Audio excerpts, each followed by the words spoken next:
Bienvenidos a esta nueva entrevista de Transparencia Electoral y de Mamlat. En esta ocasión vamos a tener un invitado, un académico muy prestigioso de los Estados Unidos que es experto, especialista en seguridad y en América Latina. Ha trabajado mucho el eje de la influencia china en la región de América Latina, aunque también de otros regímenes también autoritarios y cómo existe o han creado esta sinergia, esta coordinación sofisticada, ¿no? Para, promover sus objetivos, este, ejemplo, la propaganda para legitimar este tipo de regímenes iliberales y erosionar finalmente la democracia liberal. Estamos hablando con Evan Ellis.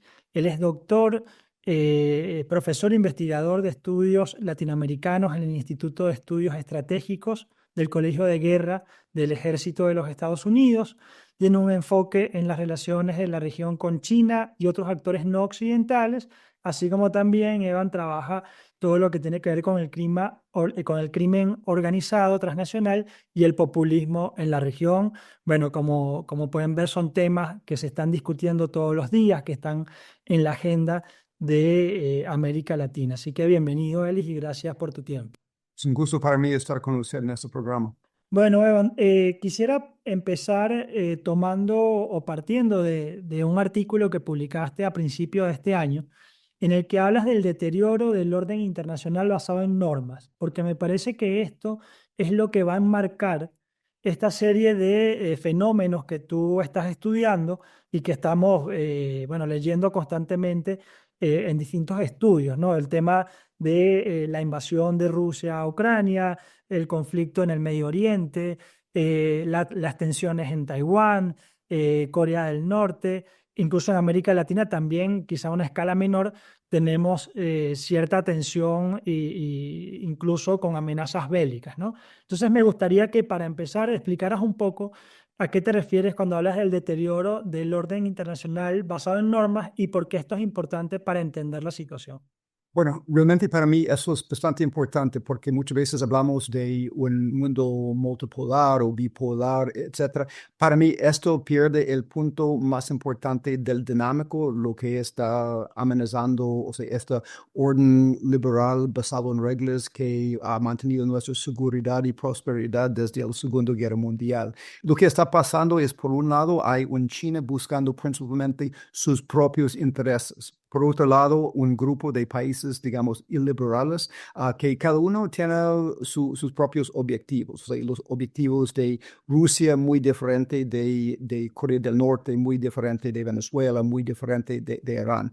Pero cada actor encuentra en China una fuente de financiamiento, una manera de comprar sus productos, una manera de abastecer, en algunos casos, armas. Entonces hay una sinergia. Por un lado, o sea, China está ganando mucho plata interaccionando con ellos y ellos también están con China ya sobreviviendo económicamente y encontrando la manera de escapar sanciones. También ahora vemos esta cumbre de BRICS en Kazán, en que también hay grupos de estos países diversos que están estableciendo mecanismos como BRICS Clear y esta maneras de escapar este sistema de SWIFT. Pero el resultado es que la dinámica entre China y los países iliberales está llevándonos a una situación en que ya el orden de reglas está cada vez más debilitado y los países, cada uno ya desafiando este orden, Rusia en Ucrania, China en el Indo-Pacífico, Irán en el Medio Oriente, está ya aumentando los riesgos de guerra y poniendo problemas para los países, digamos, liberales democráticos.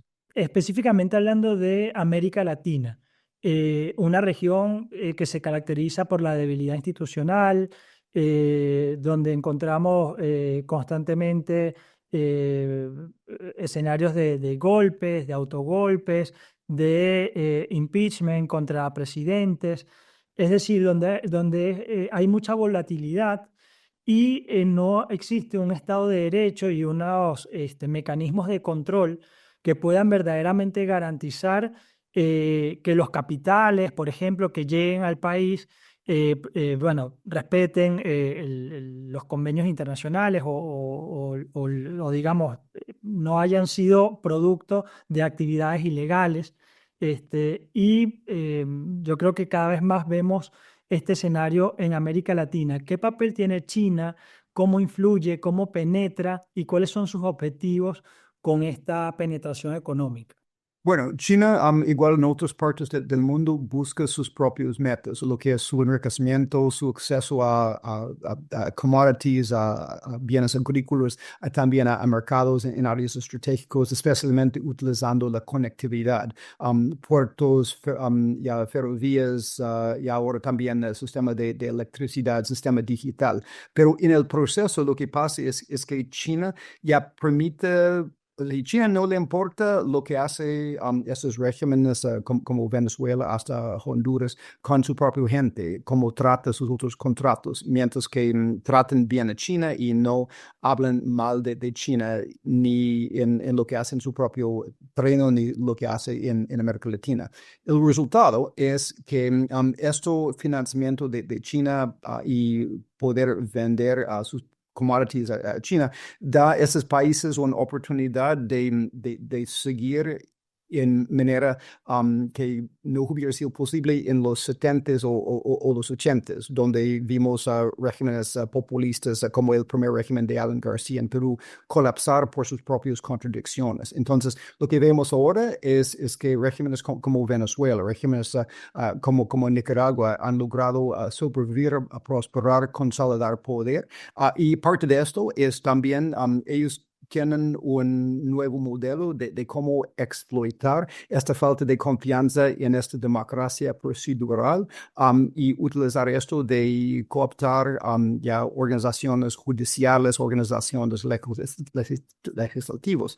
Entonces, la combinación de la plata china y a veces apoyo chino en sistemas informáticos, en sistemas de seguridad, con este nuevo modelo de yactar una democracia, ya da un ciclo en que ya estamos viendo cada vez menos ya democracias tradicionales siguiendo las reglas y protegiendo los derechos individuales. Y eso es bastante preocupante. Evan, con respecto a la sinergia de la que tú también hablas, esta suerte de coordinación autocrática también la han llamado Autocracy Inc., ¿no? De la manera en la que los autoritarismos colaboran, se coordinan, incluso a veces mejor que las democracias, ¿no? Que por ser democracias y por ser sociedades abiertas, obviamente tienen contradicciones que tienen que solventar.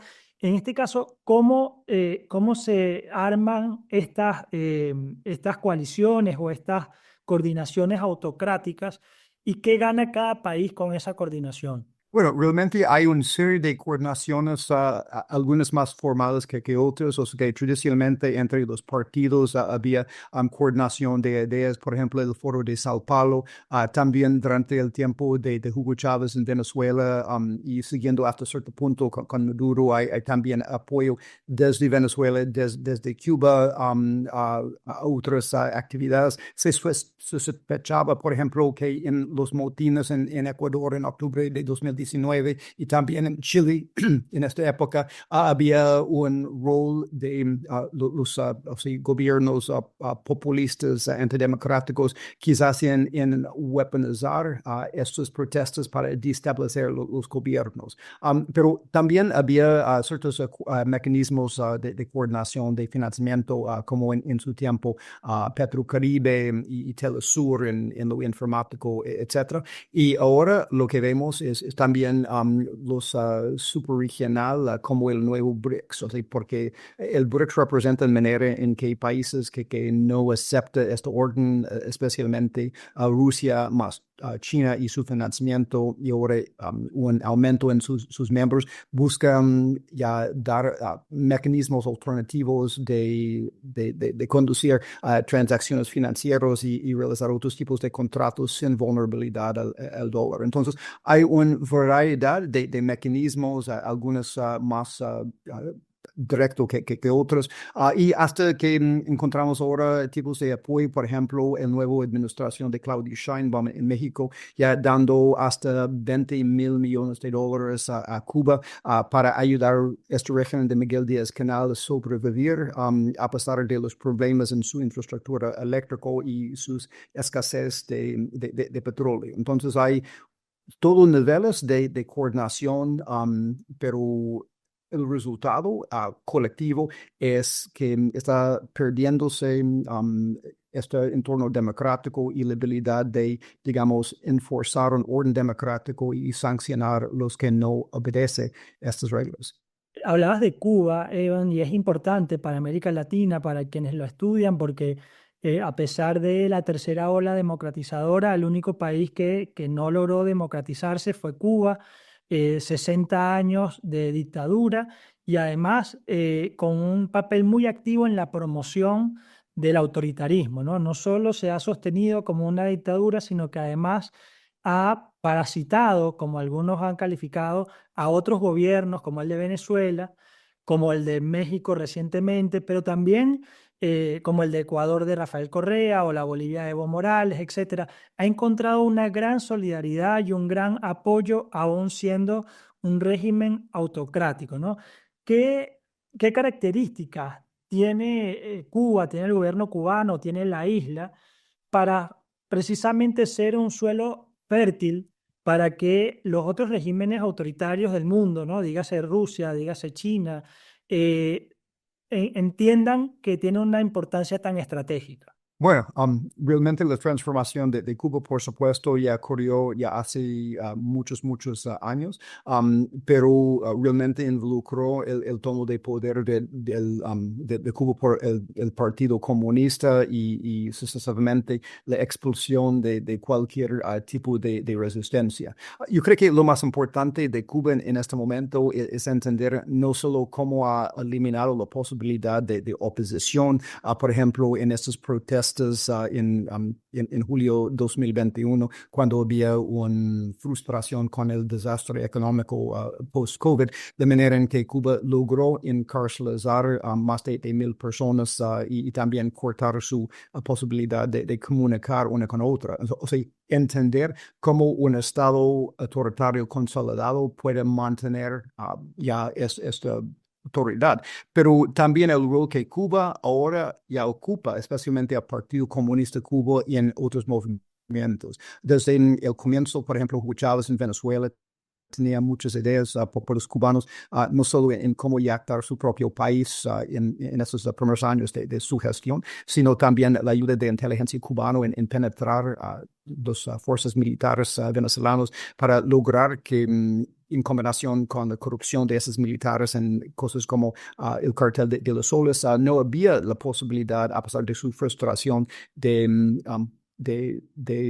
ir en contra del régimen en Venezuela. Y vemos también la manera en que ya los agentes cubanos en combinación con los rusos y a veces los venezolanos están activos en el uso de bots y trolls y otros medios para destabilizar otras democracias. Hemos visto la posibilidad de involucramiento de ellos en elecciones, primero en Colombia, en Costa Rica y posiblemente en otros países, de no solo fomentar mensajes de que bien es Cuba y Rusia, sino de quitar la confianza en la democracia, fomentar el extremismo y confusión y así sembrar más terreno fértil. O sea, el problema es que en América Latina, por el desempeño mal de muchos partidos de corrupción y inseguridad por otras razones, ya América Latina ha perdido mucho fe y que esta democracia procedural es el camino. Y eso para mí es el terreno fértil peligroso en que modelos como lo de los agentes cubanos y venezolanos pueden jactar esto, desconfianza, pero una vez que uno nota que uno se ha acabado con el espacio democrático, con estos nuevos regímenes populistas, ya es demasiado tarde. Bueno, un panorama desolador, pero que ciertamente tiene que ver con los bajos niveles de confianza en la democracia, ¿no? Como un régimen que puede solucionar los problemas de las personas, los problemas del día a día. Eh, quiero retomar lo que hablabas de Venezuela, porque en Venezuela, como lo sabes bien, el 28 de julio hubo un fraude masivo, se desconocieron los resultados. Hay muchos estudios sobre transiciones hacia la democracia por la vía de elecciones que teorizan que cuando el régimen es muy impopular, se puede dar un alzamiento militar, sobre todo cuando la oposición está tan unida y tiene tanta legitimidad como en el caso de Venezuela.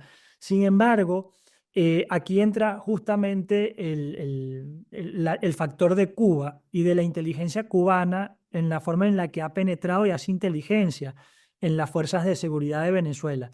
¿Qué podemos decir de esto? O sea, ¿está aislado o está muy bien protegido Maduro por fuerzas cubanas? Las fuerzas cubanas hacen inteligencia para desarticular cualquier intento de los militares venezolanos de alzamiento o desconocimiento del gobierno.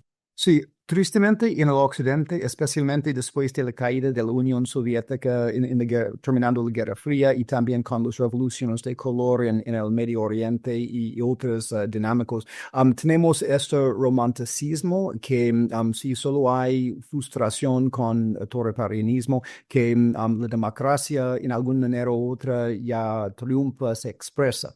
El problema que hemos visto en Venezuela y otros países, bueno, igual pasó también en China después de esta revolución en Tiananmen en 1989. Pero en Venezuela especialmente hay una combinación de dos cosas.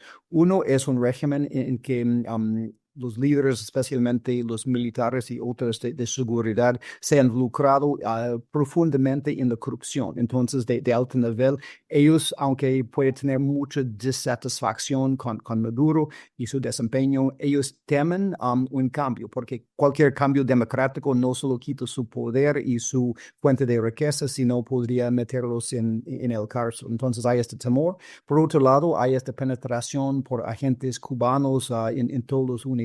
Lo vimos, por ejemplo, en 2019 y 2020, durante esta intención de ya restablecer democracia con el presidente de jure de Juan Guaidó. Había tanto penetración que cualquier intento por los militares de expresar su desatisfacción fue identificado y aplastado por su miedo, por la penetración cubano. Y incluso ahora un nuevo técnico que hemos visto con la represión post julio 28 es los militares, sabiendo que no puede confiar completamente en sus rangos más bajos, evita confrontaciones tan directas y en vez de esto, ellos utilizan los servicios de inteligencia, se ven más otros grupos como los colectivos y hasta ya bandadas de como Tren de Aragua, de ir en contra de los protestantes en su casa. Entonces, así hay un sistema de terror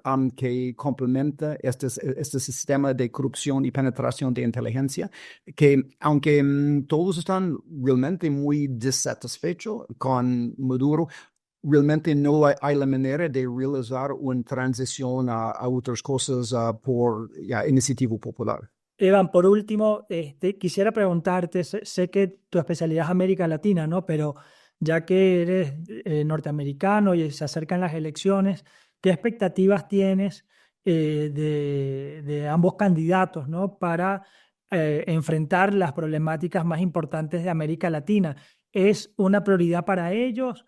¿Ya no lo es tanto? ¿Y qué formas de encarar los problemas tendría cada uno? Bueno, por supuesto, hay una necesidad, cualquier candidato gana de enfocar más recursos en América Latina y el Caribe, porque esta es la región que más directamente ya impacta nuestra seguridad y prosperidad. Cuando las cosas van mal en la región, o sea, lo vemos hasta como tema ya doméstico, con flujos de inmigración y con inseguridad y obviamente temas de droga. Y cuando las cosas van bien en cuanto a, por ejemplo, nuestra colaboración con México en temas de producción, etcétera, entonces hay una prosperidad compartida.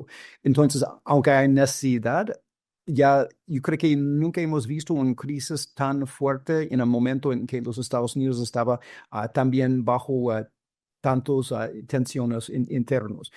Lo que yo veo es que quizás no es posible a decir cualquier pasa en América Latina por lo general, pero lo importante también no solo es buscar la ideología de los candidatos, sino también mirar en quiénes son en sus equipos. O sea, que quién nombra un presidente Trump al Departamento de Estado, el Departamento de Defensa, y el Consejo de Seguridad Nacional, lo que es muy cerca a la Casa Blanca, igual a Kamala Harris. Aunque se espera algo de continuidad de Kamala Harris, de las políticas de Joe Biden, yo he visto por mi propio tiempo en el grupo de planificación político de Mike Pompeo durante la administración de Trump, que aunque el presidente establece dónde son los enfoques o temas, por ejemplo, con el presidente Trump como inmigración o América Central, pero en muchos otros temas de complejidad, por ejemplo, durante nuestra administración vimos la transición en Ecuador, la transición en Bolivia, la transición en Guyana. A veces las interacciones entre burocráticos en esas entidades, personas bastante inteligentes y a veces con perspectivas diferentes, donde sale esto, a veces determina ya el rumbo que se toma en decisiones difíciles. Pero yo creo que por los dos, quien gana, vamos a ver un impulso que realmente exija más atención y más recursos para América Latina en el futuro de Washington. Muchísimas gracias, Evan. Gracias por este panorama tan completo de la situación de América Latina y ya veremos qué sucede después de las elecciones, ¿no? Muchas gracias por la oportunidad de estar en el programa y el gusto de compartir con usted mis perspectivas.